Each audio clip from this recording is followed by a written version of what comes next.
ਸਤਿ ਸ੍ਰੀ ਅਕਾਲ। ਰੋਜ਼ਾਨਾ ਲੋਕ ਨਾਥ ਦਾ special programme ਖਬਰ ਸਵੇਰ ਦੇਖ ਰਹੇ ਹੋ ਤੁਸੀਂ ਤੇ ਮੈਂ ਹਾਂ ਇਮਰਾਨ ਖਾਨ। ਅੱਜ ਅਸੀਂ ਗੱਲ ਕਰਾਂਗੇ ਅਹਿਮ ਖਬਰਾਂ ਦੇ ਉੱਤੇ। ਸਿਆਸਤ ਦੇ ਵਿੱਚ ਭੁਚਾਲ ਆ ਚੁੱਕਿਆ, ਸਰਗਰਮੀਆਂ ਤੇਜ਼ ਹੋ ਚੁੱਕੀਆਂ, ਅਖਾੜਾ ਪੂਰੀ ਤਰ੍ਹਾਂ ਭਖਿਆ ਹੋਇਆ, ਰੈਲੀਆਂ ਦਾ ਦੌਰ ਚੱਲ ਰਿਹਾ। ਪਰ ਅਜਿਹੇ ਦੇ ਵਿੱਚ ਆਪਸ ਦੇ ਵਿੱਚ ਖਿੱਚੋ ਤਾਣ ਵੀ ਬਰਕਰਾਰ ਹੈ। ਇੱਕ ਦੂਜੀ ਪਾਰਟੀ ਦੇ ਵਿੱਚ ਆਉਣ ਜਾਣ ਦਾ ਸਿਲਸਿਲਾ ਲਗਾਤਾਰ ਜਾਰੀ ਹੈ। ਕਾਂਗਰਸ ਨੂੰ ਲਗਾਤਾਰ ਝਟਕੇ ਲੱਗ ਰਹੇ ਨੇ। ਕਾਂਗਰਸ ਦੇ ਵੱਡੇ ਚਿਹਰੇ ਭਾਜਪਾ ਦੇ ਵਿੱਚ ਸ਼ਾਮਲ ਹੋ ਰਹੇ ਨੇ। ਕਿਹੜੇ ਉਹ ਚਿਹਰੇ ਭਾਜਪਾ ਦੇ ਵਿੱਚ ਸ਼ਾਮਲ ਹੋਏ ਨੇ ਤੇ ਭਾਜਪਾ 'ਚ ਜਾਣ ਦੇ ਨਾਲ ਕਾਂਗਰਸ ਨੂੰ ਕੀ ਨੁਕਸਾਨ ਹੋਵੇਗਾ, ਭਾਜਪਾ ਨੂੰ ਕੀ ਫਾਇਦਾ ਹੋਵੇਗਾ, ਸਾਰੇ ਮਸਲੇ ਦੇ ਉੱਤੇ ਗੱਲਬਾਤ ਕਰਾਂਗੇ। ਤੇ ਗੱਲਬਾਤ ਕਰਾਂਗੇ ਲੁਧਿਆਣਾ ਬੰਬ ਬਲਾਸਟ ਮਾਮਲੇ ਦੇ ਵਿੱਚ ਨਵਾਂ ਮੋੜ ਆਇਆ। ਕੀ ਉਹ ਮੋੜ ਆ, ਕੀ ਖੁਲਾਸੇ ਹੋਏ ਨੇ, ਕਿਸ ਨੂੰ ਜਾਨ ਤੋਂ ਮਾਰਨ ਦੀ ਸਾਜ਼ਿਸ਼ ਕੀਤੀ ਜਾ ਰਹੀ ਸੀ। ਕਿਸਾਨ ਲੀਡਰਾਂ ਦੇ ਵਿੱਚ ਪਹਿਲਾਂ ਅੰਦੋਲਨ ਸਹੀ ਸਲਾਮਤ ਚੱਲਦਾ ਰਿਹਾ, ਪਰ ਹੁਣ ਆਪਸੀ ਖਿੱਚੋਤਾਣ ਉਂਝ ਵੱਧ ਗਈ ਜਿਵੇਂ ਸਿਆਸਤਦਾਨਾਂ ਦੇ ਵਿੱਚ ਖਿੱਚੋਤਾਣ ਚੱਲ ਰਹੀ ਆ। ਸਾਰੇ ਮਾਮਲੇ ਦੇ ਉੱਤੇ ਗੱਲਬਾਤ ਕਰਾਂਗੇ। ਗੱਲਬਾਤ ਕਰਨ ਦੇ ਲਈ ਸਾਡੇ ਨਾਲ ਡਾਕਟਰ ਭੇਮਿੰਦਰ ਸਿੰਘ ਮੌਜੂਦ ਨੇ। ਸਭ ਤੋਂ ਪਹਿਲਾਂ ਸਵਾਗਤ ਕਰਦੇ ਹਾਂ ਡਾਕਟਰ ਸਾਹਿਬ, ਪ੍ਰੋਗਰਾਮ 'ਚ ਸਵਾਗਤ ਹੈ ਜੀ। ਜੀ ਬਹੁਤ ਬਹੁਤ ਸ਼ੁਕਰੀਆ, ਮਿਹਰਬਾਨੀ, ਧੰਨਵਾਦ ਖਾਨ ਸਾਹਿਬ।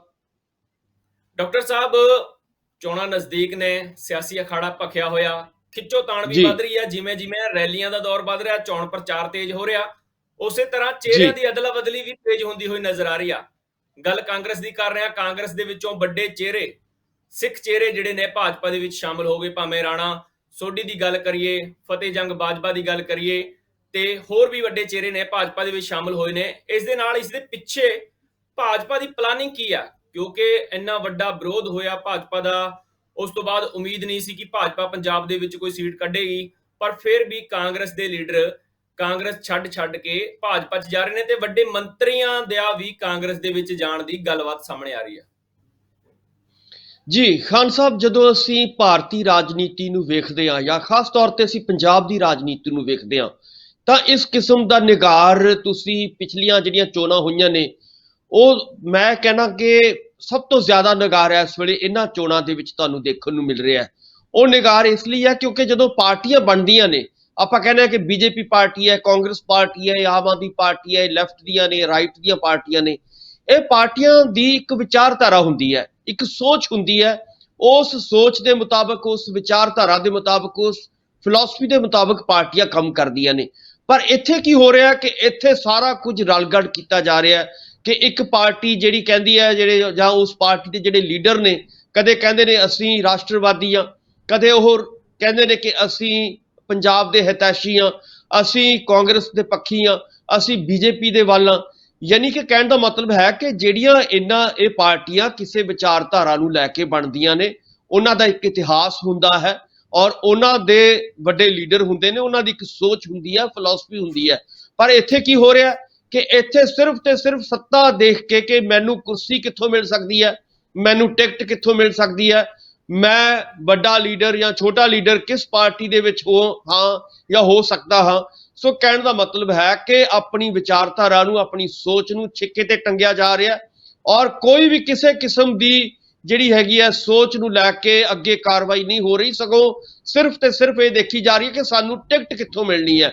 ਜੇਕਰ ਇਹਨਾਂ ਪਾਰਟੀਆਂ ਦੇ ਲੀਡਰਾਂ ਨੂੰ ਲੱਗਦਾ ਹੈ ਕਿ ਸਾਨੂੰ ਬੀਜੇਪੀ ਦੇ ਵਿੱਚੋਂ ਟਿਕਟ ਮਿਲਣੀ ਹੈ, ਯਾਨੀ ਕਿ ਉਹਨਾਂ ਨੂੰ ਲੱਗਦਾ ਹੈ ਕਿ ਬੀਜੇਪੀ ਸੈਂਟਰ ਦੇ ਵਿੱਚ, ਕਿਉਂਕਿ ਸੱਤਾ ਹੈ, ਉਹਨਾਂ ਦੀ ਸਰਕਾਰ ਹੈ, ਔਰ ਪੰਜਾਬ ਦੇ ਵਿੱਚ ਉਹਨਾਂ ਨੂੰ ਇਹ ਲੱਗਦਾ ਹੈ ਕਿ ਸ਼ਾਇਦ ਸਾਨੂੰ 117 ਦੇ ਵਿੱਚੋਂ ਕੋਈ ਨਾ ਕੋਈ ਅਸੀਂ ਉਮੀਦਵਾਰ ਬਣ ਸਕਦੇ ਹਾਂ, ਟਿਕਟਾਂ ਸਾਨੂੰ ਮਿਲ ਸਕਦੀਆਂ ਨੇ।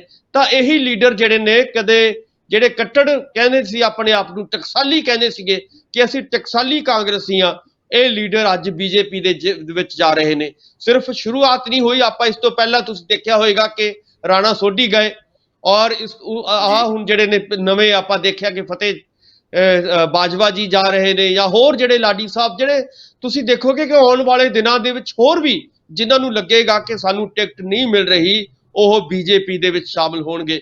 ਯਾਨੀ ਕਿ ਪਿਛਲੇ ਦਿਨਾਂ ਦੇ ਵਿੱਚ ਜਦੋਂ ਅਸੀਂ 4.5 ਸਾਲਾਂ ਦੀ ਇਹਨਾਂ ਦੀ ਕਾਰਜਸ਼ੈਲੀ ਵੇਖਦੇ ਹਾਂ, ਤਾਂ ਇਹ ਆਪਣਾ ਜਿਹੜਾ ਪਿਆਰ ਜਤਾ ਰਹੇ ਸੀ, ਆਪਣਾ ਸੰਬੰਧ ਜਤਾ ਰਹੇ ਸੀਗੇ ਕੈਪਟਨ ਸਾਹਿਬ ਦੇ ਵੱਲ। ਪਰ ਹੁਣ ਕੈਪਟਨ ਸਾਹਿਬ ਦੀ ਬਜਾਏ, ਉਹਨਾਂ ਦੀ ਪਾਰਟੀ ਦੇ ਵਿੱਚ ਸ਼ਾਮਲ ਹੋਣ ਦੀ ਬਜਾਏ, ਇਹ ਬੀਜੇਪੀ ਦੇ ਵਿੱਚ ਸ਼ਾਮਲ ਹੋ ਰਹੇ ਨੇ। ਇਹਨਾਂ ਨੂੰ ਲੱਗਦਾ ਹੈ ਕਿ ਬੀਜੇਪੀ ਇੱਕ ਵੱਡੀ ਪਾਰਟੀ ਹੈ, ਉਹਨਾਂ ਦੀ ਇੱਕ ਆਪਣੀ ਵਿਚਾਰਧਾਰਾ ਹੈ, ਉਹਨਾਂ ਦੀ ਇੱਕ ਆਪਣੀ ਸੱਤਾ ਜਿਹੜੀ ਹੈਗੀ ਹੈ, ਲਗਾਤਾਰ ਉਹ ਅੱਗੇ ਵੱਧ ਰਹੀ ਹੈ। ਸੋ ਉਹ ਸਾਰੀ ਚੀਜ਼ ਦਾ ਲਾਲਚ ਇਹਦੇ ਵਿੱਚੋਂ ਜਿਹੜਾ ਹੈਗਾ ਆਪਾਂ ਦੇਖੋਗੇ ਕਿ ਨਜ਼ਰ ਆ ਰਿਹਾ। ਆਪਸੀ ਜਿਹੜਾ ਹੈਗਾ ਖਿੱਚੋਤਾਣ ਜ਼ਰੂਰ ਵੱਧ ਰਹੀ ਹੈ ਪਾਰਟੀ ਦੇ ਵਿੱਚ, ਪਰ ਦੂਜੇ ਪਾਸੇ ਜਿਸ ਪਾਰਟੀ ਦੇ ਵਿੱਚ ਜਾ ਰਹੇ ਨੇ ਉਹ ਸਿਰਫ ਇਸ ਲਈ ਜਾ ਰਹੇ ਨੇ ਕਿਉਂਕਿ ਉਹਨਾਂ ਨੂੰ ਲੱਗਦਾ ਹੈ ਕਿ ਸਾਨੂੰ ਇੱਥੋਂ ਟਿਕਟ ਮਿਲਣ ਦੀਆਂ ਸੰਭਾਵਨਾਵਾਂ ਨੇ। ਸੋ ਇਸ ਕਰਕੇ ਯਾਨੀ ਕਿ ਆਪਣੀ ਸੋਚ ਦਾ, ਆਪਣੀ ਵਿਚਾਰਧਾਰਾ ਦਾ ਜਿਹੜਾ ਹੈਗਾ ਇਸ ਵੇਲੇ ਆਪਾਂ ਸਾਰੇ ਦੇਖਦੇ ਹਾਂ ਕਿ ਤਮਾਸ਼ਾ ਬਣੀ ਹੋਈ ਹੈ ਸਿਆਸਤ। ਔਰ ਲੋਕਾਂ ਦੇ ਜਿਹੜੇ ਮੁੱਦੇ ਨੇ, ਪੰਜਾਬ ਦੇ ਜਿਹੜੇ ਮਸਲੇ ਨੇ, ਪੰਜਾਬ ਦੇ ਸੰਕਟ ਨੇ, ਉਹ ਭੁਲਾਏ ਜਾ ਰਹੇ ਨੇ। ਸਿਰਫ ਤੇ ਸਿਰਫ ਆਪਣੀ ਕੁਰਸੀ ਬਚਾਉਣ ਦੀ ਜਿਹੜੀ ਕੋਸ਼ਿਸ਼ ਹੈ ਉਹ ਇਹਨਾਂ ਲੀਡਰਾਂ ਦੇ ਦੁਆਰਾ ਕੀਤੀ ਜਾ ਰਹੀ ਹੈ। ਔਰ ਪਿਛਲੇ ਦਿਨਾਂ ਦੇ ਵਿੱਚ ਜਦੋਂ ਕਾਂਗਰਸ ਦੇ ਵਿੱਚ ਆਮ ਆਦਮੀ ਪਾਰਟੀ ਦੇ ਜਿਹੜੇ ਵਿਧਾਇਕ ਨੇ ਉਹ ਸ਼ਾਮਲ ਹੋ ਰਹੇ ਸੀਗੇ, ਉਹੀ ਗੱਲ ਉਹਨਾਂ ਦੇ ਉੱਤੇ ਲਾਗੂ ਹੁੰਦੀ ਸੀਗੀ। ਉਹ ਵੀ ਆਪਣੀ ਪਾਰਟੀ ਨੂੰ ਛੱਡਦੇ ਹੋਏ ਨਜ਼ਰ ਆ ਰਹੇ ਸੀਗੇ ਜਦੋਂ ਉਹਨਾਂ ਨੂੰ ਟਿਕਟ ਨਹੀਂ ਸੀ ਮਿਲ ਰਹੀ। ਸੋ ਕਹਿਣ ਦਾ ਮਤਲਬ ਹੈ ਕਿ ਇਹ ਜਿਹੜੀਆਂ ਨੇ ਸਿਰਫ ਤੇ ਸਿਰਫ ਸੱਤਾ ਦਾ ਜਿਹੜਾ ਲਾਲਚ ਹੈ, ਕੁਰਸੀ ਦਾ ਜਿਹੜਾ ਲਾਲਚ ਹੈ ਔਰ ਤਾਕਤ ਨੂੰ ਭੋਗਣ ਦਾ ਜਿਹੜਾ ਲਾਲਚ ਹੈ ਉਹ ਸਿਰਫ ਤੇ ਸਿਰਫ ਨਜ਼ਰ ਆ ਰਿਹਾ ਹੈ। ਇਹਦੇ ਪਿੱਛੇ ਹੋਰ ਕੋਈ ਵੱਡੇ ਕਾਰਨ ਜਿਹੜੇ ਨੇ ਉਹ ਨਜ਼ਰ ਨਹੀਂ ਆ ਰਹੇ ਖਾਨ ਸਾਹਿਬ। ਜੀ ਬਿਲਕੁਲ ਡਾਕਟਰ ਸਾਹਿਬ, ਇੱਕ ਗੱਲ ਸਭ ਲੋਕਾਂ ਨੇ ਨੋਟ ਕੀਤੀ ਆ, ਸਭ ਦੇ ਮਨਾਂ ਦੇ ਵਿੱਚ ਇਹ ਸਵਾਲ ਹੈ ਕਿ ਬਲਵਿੰਦਰ ਸਿੰਘ ਲਾਡੀ, ਫਤਿਹ ਜੰਗ ਸਿੰਘ ਬਾਜਵਾ, ਇਹਨਾਂ ਦੋਵਾਂ ਉਮੀਦਵਾਰਾਂ ਦੇ ਜਿਹੜੇ ਨੇ, ਇਹਨਾਂ ਦੋਨੇ ਕਾਂਗਰਸੀ ਆਗੂਆਂ ਦੇ ਹੱਕ ਦੇ ਵਿੱਚ, ਯਾਨੀ ਕਿ ਇਹਨਾਂ ਦੀ ਪਿੱਠ ਥਾਪੜੀ ਸੀ ਨਵਜੋਤ ਸਿੰਘ ਸਿੱਧੂ ਨੇ ਰੈਲੀ ਦੇ ਵਿੱਚ। ਸਭ ਨੂੰ ਯਾਦ ਹੋਵੇਗਾ ਬੀਤੇ ਦਿਨ ਰੈਲੀਆਂ ਹੋਈਆਂ ਸੀ, ਉਹਨਾਂ ਦੇ ਹੱਥ ਖੜੇ ਕਰਕੇ ਕਿ ਹਾਂ ਦੱਸੋ ਤੁਸੀਂ ਇਸ ਨੂੰ ਵੋਟ ਪਾਓਗੇ। ਯਾਨੀ ਕਿ ਇੱਕ ਤਰ੍ਹਾਂ ਸਿੱਧੇ ਸਿੱਧੇ ਜਿਵੇਂ ਨਵਜੋਤ ਸਿੰਘ ਸਿੱਧੂ ਪਿਛਲੇ ਦਿਨਾਂ ਤੋਂ ਕਰਦੇ ਆ ਰਹੇ ਨੇ, ਜਿੱਥੇ ਜਾਂਦੇ ਨੇ ਉਮੀਦਵਾਰ ਐਲਾਨ ਦਿੰਦੇ ਨੇ ਇੱਕ ਤਰ੍ਹਾਂ, ਭਾਵੇਂ ਕਿ ਹਾਈ ਕਮਾਂਡ ਦੇ ਵੱਲੋਂ ਉਹ ਫਾਈਨਲ ਲਿਸਟ ਨਹੀਂ ਹੈ, ਪਰ ਸਿੱਧੂ ਦੇ ਵੱਲੋਂ ਇੱਕ ਤਰ੍ਹਾਂ ਦਾ ਫਾਈਨਲ ਹੋ ਜਾਂਦਾ ਫਤਿਹ ਜੰਗ ਬਾਜਵਾ ਦੇ ਹੱਕ 'ਚ ਤੇ ਨਾਲ ਦੀ ਨਾਲ ਲਾਡੀ ਜੀ ਦੇ ਹੱਕ ਦੇ ਵਿੱਚ। ਸਿੱਧੂ ਨੇ ਹੁੰਗਾਰਾ ਭਰਿਆ ਸੀ, ਪਿੱਠ ਥਾਪੜੀ ਸੀ, ਪਰ ਦੋਵੇਂ ਦੇ ਦੋਵੇਂ ਭਾਜਪਾ ਦੇ ਵਿੱਚ ਚਲੇ ਗਏ। ਕੀ ਇਹ ਭਾਜਪਾ ਦੇ ਕੋਈ ਅੰਦਰੂਨੀ ਪਲਾਨ ਆ? ਜਿਵੇਂ ਪਹਿਲਾਂ ਤੋਂ ਇੱਕ ਗੱਲ ਵੀ ਸਾਹਮਣੇ ਆਈ ਸੀ ਕਿ ਭਗਵੰਤ ਮਾਨ ਨੇ ਖੁਲਾਸੇ ਕੀਤੇ ਸੀ, ਆਮ ਆਦਮੀ ਪਾਰਟੀ ਦੇ ਸੰਸਦ ਨੇ, ਕਿ ਉਹ ਕਹਿੰਦੇ ਸੀ ਕਿ ਖਰੀਦਣ ਦੀਆਂ ਕੋਸ਼ਿਸ਼ਾਂ ਹੋ ਰਹੀਆਂ ਨੇ, ਕਿ ਇੱਕ ਸਿਰਫ ਜਿਵੇਂ ਤੁਸੀਂ ਕਿਹਾ ਕੁਰਸੀ ਦੀ ਲਾਲਸਾ ਕਿ ਉਧਰ ਉਮੀਦ ਆ, ਜਾਂ ਫਿਰ ਅੰਦਰ ਖਾਤੇ ਉਹੀ ਗੱਲਾਂ ਸੱਚ ਹੋ ਰਹੀਆਂ ਨੇ। ਜੀ ਖਾਨ ਸਾਹਿਬ, ਦੇਖੋ ਕਿ ਜਿਹੜੀ ਭਾਜਪਾ ਦਾ ਏਜੰਡਾ ਹੈ ਉਹ ਹੈ ਕਿ ਪੰਜਾਬ ਦੇ ਵਿੱਚ ਆਪਣੇ ਪੈਰ ਜਮਾਉਣੇ, ਕਿਉਂਕਿ ਪਿਛਲੇ ਆਪਾਂ ਦੇਖਿਆ ਕਿ 1.5 ਸਾਲ ਤੋਂ ਭਾਜਪਾ ਦੇ ਪੈਰ ਉਖੜਦੇ ਨਜ਼ਰ ਆ ਰਹੇ ਸੀਗੇ ਪੰਜਾਬ ਦੇ ਵਿੱਚ ਖਾਸ ਤੌਰ ਤੇ। ਔਰ ਉਹ ਪੰਜਾਬ ਦੇ ਵਿੱਚ ਇਸ ਲਈ ਉਖੜੇ ਸੀ ਕਿਉਂਕਿ 3 ਕਾਲੇ ਕਾਨੂੰਨ ਉਹ ਸੈਂਟਰ ਦੀ, ਕਿਉਂਕਿ ਗਵਰਨਮੈਂਟ ਆ ਉਹਨਾਂ ਦੀ, ਮੋਦੀ ਸਰਕਾਰ ਨੇ ਉਹ 3 ਕਾਲੇ ਕਾਨੂੰਨ ਲਿਆਂਦੇ ਸੀਗੇ, ਉਹਦੇ ਵਿਰੋਧ ਦੇ ਵਿੱਚ ਪੂਰੇ ਪੰਜਾਬ ਜਿਹੜਾ ਸੀਗਾ ਉੱਠ ਖੜਾ ਸੀਗਾ। ਸੋ ਉਸ ਕਰਕੇ ਪੰਜਾਬ ਦੇ ਵਿੱਚ ਭਾਜਪਾ ਦੇ ਪੈਰ ਉਖੜ ਗਏ ਸੀਗੇ। ਉਹ ਪੈਰ ਨੂੰ ਹੁਣ ਦੁਬਾਰਾ ਲਗਾਉਣਾ ਚਾਹੁੰਦੀ ਹੈ, ਆਪਣਾ ਦੁਬਾਰਾ ਇੱਥੇ ਜਿਹੜਾ ਹੈਗਾ ਆਪਣੀ ਸੱਤਾ ਨੂੰ, ਯਾਨੀ ਕਿ ਆਪਣੀ ਹੋਂਦ ਨੂੰ ਜਿਤਾਉਣਾ ਚਾਹੁੰਦੀ ਹੈ। ਇਹਦੇ ਵਿੱਚ ਜੇ ਆਪਾਂ ਕਹੀਏ ਕਿ ਪੰਜਾਬ ਦੇ ਲੋਕ ਕਦੇ ਵੀ ਬੀਜੇਪੀ ਨੂੰ ਬਹੁਤਾ ਪਸੰਦ ਨਹੀਂ ਕਰਦੇ। ਆਪਾਂ ਸਾਰੇ ਜਾਣਦੇ ਹਾਂ ਕਿ ਇਤਿਹਾਸ ਇਸ ਗੱਲ ਦਾ ਗਵਾਹ ਹੈ ਕਿ ਜਦੋਂ ਵੀ ਮੋਦੀ ਵੇਵ ਚੱਲਦੀ ਹੈ ਪੂਰੇ ਭਾਰਤ ਦੇ ਵਿੱਚ, ਪਿਛਲੀਆਂ ਚਾਹੇ 19 ਦੀਆਂ ਚੋਣਾਂ ਦੇਖ ਲਓ, ਚਾਹੇ ਉਸ ਤੋਂ ਪਹਿਲਾਂ ਦੀਆਂ ਚੋਣਾਂ ਦੇਖ ਲਓ, ਜਦੋਂ ਲਗਾਤਾਰ ਇਹ ਕਿਹਾ ਜਾਂਦਾ ਸੀਗਾ ਕਿ ਮੋਦੀ ਵੇਵ ਚੱਲ ਰਹੀ ਹੈ ਔਰ ਭਾਰਤ ਦੇ ਵਿੱਚ ਸੀਟਾਂ ਵੀ ਉਹਨਾਂ ਨੂੰ ਬਹੁਤ ਮਿਲੀਆਂ ਸੀਗੀਆਂ ਲੋਕ ਸਭਾ ਦੇ ਵਿੱਚੋਂ, ਆਪਾਂ ਸਾਰੇ ਜਾਣਦੇ ਹਾਂ। ਪਰ ਪੰਜਾਬ ਦੇ ਵਿੱਚ ਕਦੇ ਵੀ ਮੋਦੀ ਵੇਵ ਜਿਹੜਾ ਹੈਗੀ ਹੈ ਉਸ ਤਰ੍ਹਾਂ ਨਹੀਂ ਚੱਲੀ, ਬੀਜੇਪੀ ਦੇ ਇੱਥੇ ਪੈਰ ਨਹੀਂ ਲੱਗ ਸਕੇ।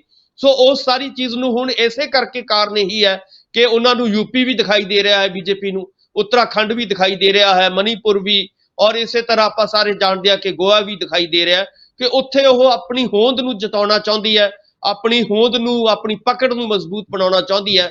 ਇਹੀ ਕਾਰਨ ਹੈ ਕਿ ਉਹਦੇ ਕੋਲੇ ਆਪਣਾ ਜਦੋਂ ਕਾਡਰ ਨਹੀਂ ਹੈ ਇੱਥੇ ਬਹੁਤਾ, ਜਾਂ ਲੋਕ ਜਿਹੜੇ ਨੇ ਉਹਨਾਂ ਦੇ ਉੱਤੇ ਵਿਸ਼ਵਾਸ ਨਹੀਂ ਕਰ ਰਹੇ, ਜਾਂ ਜਿਹੜੇ ਨੇ ਉਸ ਤਰ੍ਹਾਂ ਦੇ ਲੀਡਰ ਉਹਨਾਂ ਦੇ ਵਿੱਚ ਨਹੀਂ ਸੀ ਸ਼ਾਮਲ ਹੋ ਰਹੇ ਜਿਨ੍ਹਾਂ ਲੀਡਰਾਂ ਦੇ ਉੱਤੇ ਪੰਜਾਬ ਦੇ ਲੋਕ ਭਰੋਸਾ ਕਰਨ।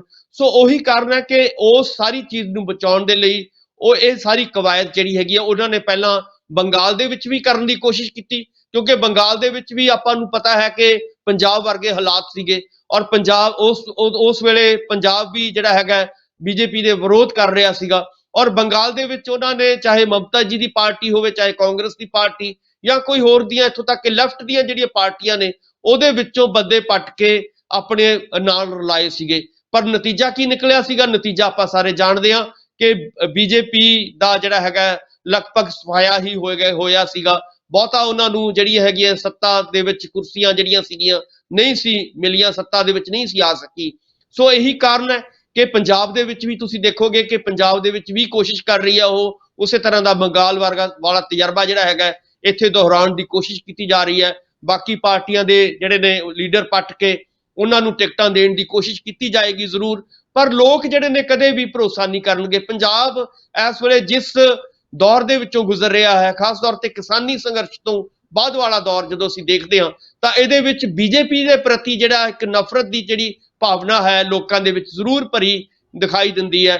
ਉਹਦਾ ਵੱਡਾ ਕਾਰਨ ਇਹੀ ਹੈ ਕਿ ਲਗਭਗ ਸਾਡੇ 700 ਜਿਹੜਾ ਸਾਡਾ ਕਿਸਾਨ ਹੈ, ਚਾਹੇ ਬੀਬੀਆਂ ਨੇ ਕਿਸਾਨ, ਚਾਹੇ ਮਾਤਾਵਾਂ ਨੇ, ਭੈਣਾਂ ਨੇ, ਬਜ਼ੁਰਗ ਨੇ, ਨੌਜਵਾਨ ਨੇ, ਸਾਡੇ ਉਹ ਸ਼ਹੀਦ ਹੋ ਚੁੱਕੇ ਨੇ, ਉਹਨਾਂ ਨੇ ਆਹੂਤੀਆਂ ਦਿੱਤੀਆਂ ਨੇ।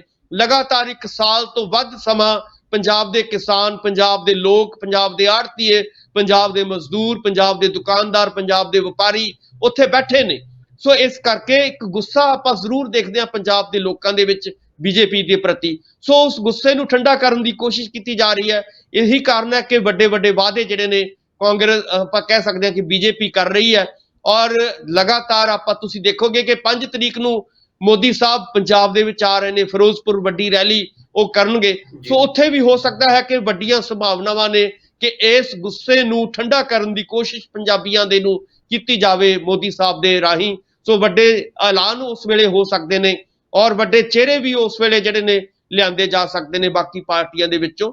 ਸੋ ਕਹਿਣ ਦਾ ਮਤਲਬ ਹੈ ਕਿ ਬਣ ਦੀ ਲੱਕੜੀ ਜਿਹੜੀ ਹੈਗੀ ਹੈ ਇੱਕ ਪਾਰਟੀ ਦੇ ਵਿੱਚ ਜਦੋਂ ਇਕੱਠੀ ਹੋਏਗੀ, ਤਾਂ ਇੱਥੇ ਜਿਹੜੀ ਹੈਗੀ ਹੈ ਵੱਡਾ ਸਵਾਲ ਇਹੀ, ਮੈਂ ਫਿਰ ਦੁਬਾਰਾ ਆਪਣੇ ਦਰਸ਼ਕਾਂ ਨੂੰ ਦੱਸਣਾ ਚਾਹਾਂਗੇ ਕਿ ਵੱਡਾ ਸਵਾਲ ਵਿਚਾਰਧਾਰਾ ਦਾ ਹੈ ਕਿ ਜਿਸ ਵਿਚਾਰਧਾਰਾ ਨੂੰ ਲੈ ਕੇ ਲੀਡਰ ਪਾਰਟੀਆਂ ਦੇ ਵਿੱਚ ਜਾਂਦੇ ਨੇ, ਪਾਰਟੀਆਂ ਦੀ ਇੱਕ ਆਪਣੀ ਵਿਚਾਰਧਾਰਾ ਜਿਵੇਂ ਆਪਾਂ ਪਹਿਲਾਂ ਕਿਹਾ ਹੈ ਹੁੰਦੀ ਹੈ, ਤਾਂ ਇਹਦਾ ਮਤਲਬ ਹੈ ਕਿ ਤੁਸੀਂ ਉਸ ਵਿਚਾਰਧਾਰਾ ਨੂੰ ਅਪਣਾ ਚੁੱਕੇ ਹੋ, ਹੁਣ ਉਸ ਵਿਚਾਰਧਾਰਾ ਨੂੰ ਮੰਨ ਰਹੇ ਹੋ।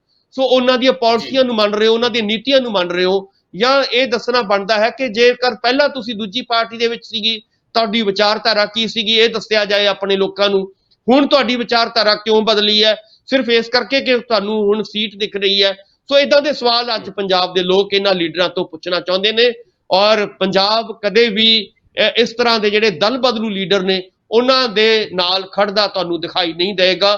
ਪੰਜਾਬ ਦੇ ਲੋਕ ਇਸ ਵੇਲੇ ਉਹਨਾਂ ਲੀਡਰਾਂ ਨੂੰ ਜਾਂ ਉਹਨਾਂ ਪਾਰਟੀਆਂ ਨੂੰ ਦੇ ਉੱਤੇ ਹੀ ਭਰੋਸਾ ਕਰਨਗੇ ਜਿਹੜੇ ਪੰਜਾਬ ਦੇ ਸੰਕਟ ਦਾ ਹੱਲ ਕੋਈ ਜਿਨ੍ਹਾਂ ਕੋਲ ਹੈ, ਜਿਨ੍ਹਾਂ ਕੋਲ ਪੰਜਾਬ ਦੇ ਮੁੱਦੇ ਨੇ, ਜਿਨ੍ਹਾਂ ਕੋਲ ਪੰਜਾਬ ਦਾ ਕੋਈ ਮਾਡਲ ਹੈ, ਜਾਂ ਜਿਹੜੇ ਪੰਜਾਬ ਦੇ ਲਈ ਕੋਈ ਪਲੈਨਿੰਗ ਲੈ ਕੇ ਆਉਣਗੇ, ਉਹਨਾਂ ਦੇ ਉੱਤੇ ਹੀ ਭਰੋਸਾ ਹੋਏਗਾ, ਨਾ ਕਿ ਜਿਹੜੇ ਦਲ ਬਦਲੂ ਨੇ ਉਹਨਾਂ ਦੇ ਉੱਤੇ ਪੰਜਾਬ ਦੇ ਲੋਕ ਕਦੇ ਵੀ ਉਹਨਾਂ ਨੂੰ ਵੋਟਾਂ ਜੋ ਅੱਜ ਦਾ ਸਮਾਂ ਹੈ ਉਹ ਨਹੀਂ ਦੇਣਗੇ। ਇਦਾਂ ਦੀਆਂ ਸੰਭਾਵਨਾਵਾਂ ਜ਼ਿਆਦਾ ਨਜ਼ਰ ਆ ਰਹੀਆਂ ਨੇ ਖਾਨ ਸਾਹਿਬ। ਜੀ ਬਿਲਕੁਲ ਡਾਕਟਰ ਸਾਹਿਬ, ਬਿਲਕੁਲ ਤੁਸੀਂ ਜ਼ਿਕਰ ਕੀਤਾ ਕਿਸਾਨੀ ਅੰਦੋਲਨ ਦਾ ਅਸਰ ਹੈ। ਕਿਸਾਨੀ ਅੰਦੋਲਨ ਕਰਕੇ ਲੋਕ ਬਹੁਤ ਜਾਗਰੂਕ ਹੋਏ ਨੇ, ਪਰ ਉੱਥੇ ਨਾਲ ਹੀ ਕਿਸਾਨੀ ਅੰਦੋਲਨ ਦੇ ਵਿੱਚ ਜਿੱਥੇ ਪੰਜਾਬ ਖੜਾ ਸੀ, ਹਰਿਆਣਾ ਵੀ ਸੀ, ਬਾਕੀ ਸਟੇਟ ਵੀ ਸੀ, ਚੰਡੀਗੜ੍ਹ ਦੇ ਵਿੱਚ ਵੀ ਬਹੁਤ ਜ਼ਿਆਦਾ ਭਾਜਪਾ ਦਾ ਵਿਰੋਧ ਹੁੰਦਾ ਹੋਇਆ ਨਜ਼ਰ ਆਇਆ। ਬਾਰਡਰਾਂ ਦੇ ਉੱਤੇ ਚੰਡੀਗੜ੍ਹ ਦੇ ਲੋਕ ਵੀ ਧਰਨਿਆਂ ਦੇ ਵਿੱਚ, ਅੰਦੋਲਨਾਂ ਦੇ ਵਿੱਚ ਬੈਠੇ ਨੇ, ਮੋਢੇ ਨਾਲ ਮੋਢਾ ਜੋੜ ਕੇ ਨਾਲ ਚੱਲੇ ਨੇ ਚੰਡੀਗੜ੍ਹ ਦੇ ਲੋਕ। ਪਰ ਜਦੋਂ ਨਗਰ ਨਿਗਮ ਦੀਆਂ ਚੋਣਾਂ ਹੁੰਦੀਆਂ ਫਿਰ ਵੀ ਉੱਥੇ ਭਾਜਪਾ ਨੂੰ 12 ਸੀਟਾਂ ਮਿਲ ਜਾਂਦੀਆਂ ਨੇ। ਇਸ ਦੇ ਪਿੱਛੇ ਕਾਰਨ ਕੀ ਮੰਨਦੇ ਹੋ? ਜੀ ਖਾਨ ਸਾਹਿਬ, ਬਹੁਤ ਅੱਛਾ ਸਵਾਲ ਹੈ ਤੁਹਾਡਾ। ਖਾਨ ਸਾਹਿਬ ਦੇਖੋ, ਜਦੋਂ ਤੁਸੀਂ ਕਿਸੇ ਵੱਡੇ ਦਰਖਤ ਨੂੰ ਉਖਾੜਨਾ ਹੈ ਤਾਂ ਉਹ ਇੱਕੋ ਝਟਕੇ ਨਾਲ ਹੋ ਸਕਦਾ ਹੈ ਕਿ ਨਾ ਟੁੱਟੇ। ਤੁਸੀਂ ਦੇਖੋਗੇ ਕਿ ਜਿਹੜਾ ਚੰਡੀਗੜ੍ਹ ਹੈ, ਇੱਥੇ MP ਜਿਹੜੇ ਨੇ ਉਹ ਵੀ ਆਪਾਂ ਸਾਰੇ ਜਾਣਦੇ ਹਾਂ ਕਿ ਭਾਜਪਾ ਦੇ ਨੇ। ਇੱਥੇ ਜਿਹੜੀ ਪਹਿਲਾਂ ਲਗਾਤਾਰ ਕੌਣ ਜਿੱਤਦਾ ਆ ਰਿਹਾ ਹੈ? ਭਾਜਪਾ ਦੇ ਇੰਨੇ ਪੈਰ ਜਿਹੜੇ ਨੇ ਬਹੁਤ ਡੂੰਘੇ ਜੁੜੇ ਹੋਏ ਨੇ। ਇਸੇ ਤਰ੍ਹਾਂ ਇਸ ਨੂੰ ਕੰਟਰੋਲ ਕੌਣ ਕਰਦਾ ਹੈ ਚੰਡੀਗੜ੍ਹ ਨੂੰ? ਇਹ ਵੀ ਸੈਂਟਰ ਗਵਰਨਮੈਂਟ ਦੇ ਅੰਡਰ ਹੈ। ਸੋ 3 ਤਰ੍ਹਾਂ ਦੇ ਜਿਹੜੇ ਅਦਾਰੇ ਨੇ, 3 ਤਰ੍ਹਾਂ ਦੇ ਜਿਹੜੇ ਆਪਾਂ ਕਹਿ ਸਕਦੇ ਹਾਂ ਸ਼ਕਤੀਆਂ ਨੇ। ਚੰਡੀਗੜ੍ਹ ਨੂੰ ਬੀਜੇਪੀ ਦੇ ਰਾਹੀਂ ਜਿਹੜਾ ਹੈਗਾ, ਇੱਥੋਂ ਦਾ ਜਿਹੜਾ ਮੇਨ ਆਪਾਂ ਕਹਿ ਸਕਦੇ ਹਾਂ ਕਿ ਪ੍ਰਬੰਧਕ ਹੁੰਦਾ ਹੈ ਉਹ ਰਾਜਪਾਲ ਹੁੰਦਾ ਹੈ। ਰਾਜਪਾਲ ਕੌਣ ਨੇ? ਬੀਜੇਪੀ ਦੇ ਨੇ। ਸੋ ਕਹਿਣ ਦਾ ਮਤਲਬ ਹੈ ਕਿ ਜਦੋਂ ਇੰਨੀਆਂ ਡੂੰਘੀਆਂ ਤੁਹਾਡੀਆਂ ਜੜੀਆਂ ਹੋਣ, ਡੂੰਘੀਆਂ ਜੜ੍ਹਾਂ ਹੋਣ, ਤਾਂ ਉਸ ਨੂੰ ਇੱਕਦਮ ਉਖਾੜਨਾ ਪਹਿਲੀ ਚਾਂਸ ਦੇ ਵਿੱਚ ਬਹੁਤ ਔਖਾ ਹੁੰਦਾ ਹੈ। ਪਰ ਆਮ ਆਦਮੀ ਪਾਰਟੀ ਦੇ ਔਰ ਆਮ ਲੋਕਾਂ ਨੇ ਉਸ ਚੀਜ਼ ਨੂੰ ਉਖਾੜਿਆ ਹੈ। ਇਹ ਬਹੁਤ ਵੱਡੀ ਗੱਲ ਹੈ। ਪੁਰਾਣੇ ਜਿਹੜੇ ਥੰਮ ਨੇ ਉਹ ਡਿੱਗੇ ਨੇ ਬੀਜੇਪੀ ਦੇ। ਇਹ ਬਹੁਤ ਕੋਈ ਛੋਟੀ ਗੱਲ ਨਹੀਂ ਹੈ। ਜਦੋਂ ਸਾਰੇ ਪਾਸੇ ਉਹਨਾਂ ਦੀ ਸੱਤਾ ਹੋਵੇ ਔਰ ਹਰ ਪਾਸੇ ਤਾਕਤ ਹੋਵੇ ਉਹਨਾਂ ਦੀ, ਉਸ ਤਾਕਤ ਦੇ ਨਾਲ ਟਕਰਾਉਣਾ ਔਰ ਉਹਦੇ ਵਿੱਚੋਂ ਜਿੱਤ ਹਾਸਲ ਕਰਨੀ, ਇੱਕ ਵੱਡੀ ਲੀਡ ਲੈ ਕੇ ਜਿਹੜਾ ਹੈਗਾ ਜਿੱਤਣਾ ਔਰ ਸਭ ਤੋਂ ਵੱਡੀ ਪਾਰਟੀ ਬਣ ਕੇ ਉੱਭਰਨਾ ਪਹਿਲੀ ਵਾਰ, ਇਹ ਕੋਈ ਮੈਨੂੰ ਲੱਗਦਾ ਕਿ ਕ੍ਰਿਸ਼ਮੇ ਤੋਂ ਘੱਟ ਨਹੀਂ ਹੈ।